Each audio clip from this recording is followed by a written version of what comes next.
नमस्ते दोस्तों, आपका स्वागत है हमारे यूट्यूब चैनल पे। दोस्तों, आज इसी वीडियो के माध्यम से हम लिमिट स्विच के बारे में जानेंगे और लिमिट स्विच की वायरिंग करना सीखेंगे। दोस्तों, लिमिट स्विच एक इलेक्ट्रोमैकेनिकल उपकरण है। लिमिट स्विच को इसलिए इलेक्ट्रोमैकेनिकल डिवाइस बोला जाता है क्योंकि लिमिट स्विच को ऑपरेट करवाने के लिए इसके ऊपर मैकेनिकल फोर्स की अप्लाई करना पड़ता है। दोस्तों, इंडस्ट्री में लिमिट स्विच का इस्तेमाल कई तरह से किया जाता है, जैसे कि लिमिट स्विच का उपयोग किसी सर्किट को कंट्रोलिंग करने के लिए, इंटरलॉकिंग करने के लिए और किसी रनिंग ऑब्जेक्ट को काउंटिंग करने के लिए उपयोग किया जाता है। दोस्तों, अब हम जानेंगे कि लिमिट स्विच में किस तरह का टर्मिनल होता है और लिमिट स्विच कैसे काम करता है।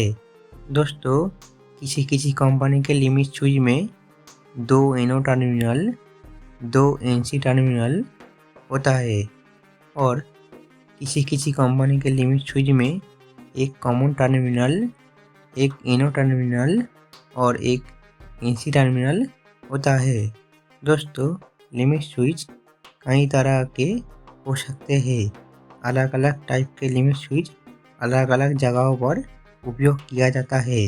दोस्तों, लिमिट स्विच के इस वाले पार्ट को प्लंजर या आर्म बोलते हैं और इसको पहिया या रोलर बोलते हैं। जब भी कोई वस्तु रोलर पर मैकेनिकल फोर्स प्रेरित करता है, तब लिमिट स्विच की आर्म मूवमेंट करने लगता है।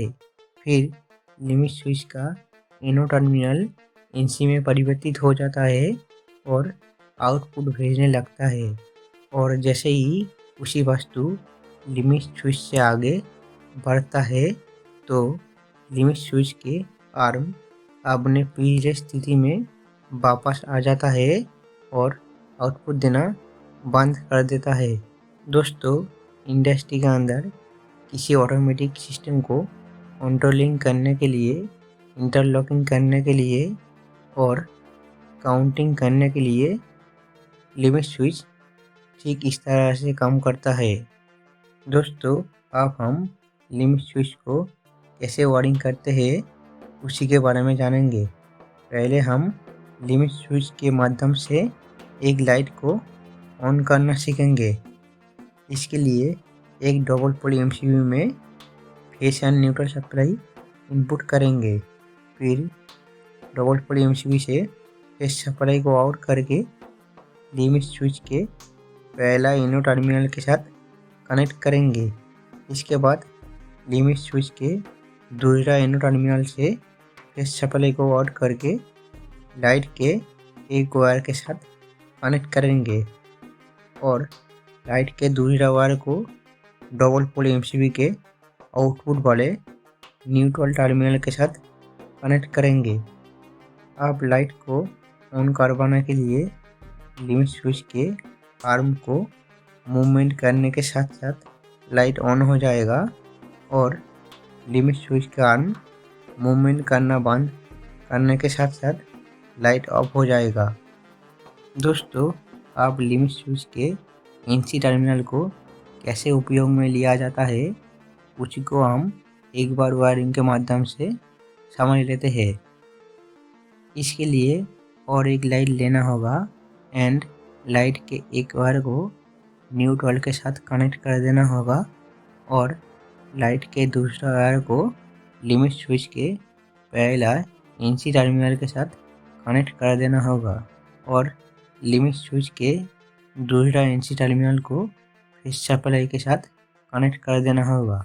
अब MCB को ऑन करने के साथ साथ लिमिट स्विच के NC वाले टर्मिनल के साथ कनेक्ट किया हुआ लाइट जलना शुरू हो जाएगा, क्योंकि NC का मतलब होता है नॉर्मली क्लोज। NC टर्मिनल के दोनों कॉन्टैक्ट आपस में जुड़ा हुआ रहता है, इसीलिए सप्लाई देने के साथ साथ लाइट जलना शुरू हो जाएगा।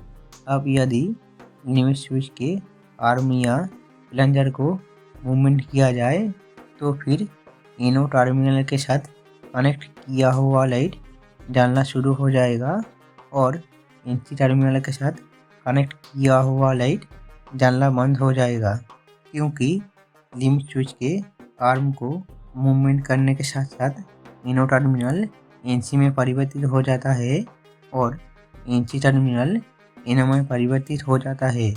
दोस्तों, ठीक इस तरह से लिमिट स्विच को इंडस्ट्री के अंदर उपयोग में लिया जाता है। दोस्तों, आज के वीडियो में बस इतना ही। अगर आपको इस वीडियो से कुछ भी जानकारी मिला तो हमारे यूट्यूब चैनल को सब्सक्राइब करना मत भूलना।